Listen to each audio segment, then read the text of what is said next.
I don't think any person from the time Oglethorpe landed until now has had the impact on agriculture in Georgia that has Jimmy Carter. Jimmy Carter's parents owned a peanut farm and warehouse, and by the time he was 10, you could find Jimmy Carter selling peanuts on the streets of Plains, Georgia. The peanut was his symbol, and the active peanut brigade wore a peanut on their lapels, and you know, it was a great signal of the importance of agriculture to the state of Georgia that brought attention nationwide and worldwide to agriculture in Georgia. Jimmy Carter never lost his way as a farmer from Plains as he made his way to the White House. An exceptional public official who was very supportive of agriculture. During his time as governor of the state of Georgia, there was a national rail strike, a potential cripple to the poultry industry in Georgia. He suspended the truck weight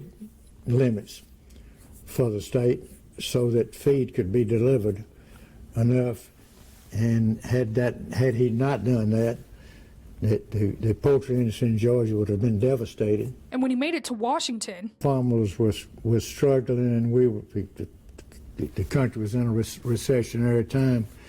He promoted the passage of the Agricultural Farm Credit Act of 1978. His reach went beyond the United States. When he did the trade agreement with Panama for them to take over operation of the canals, that assured the continuation of exports that otherwise would not have been possible without ships going through the Panama Canal. No matter the controversy he faced, it has operated perfectly.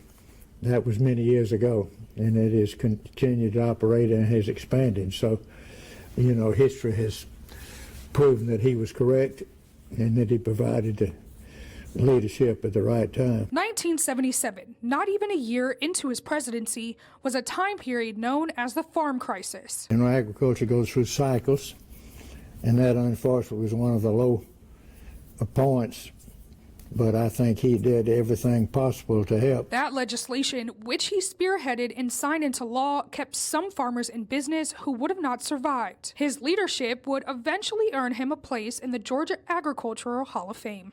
He was smart, but he always wanted to learn more and do more.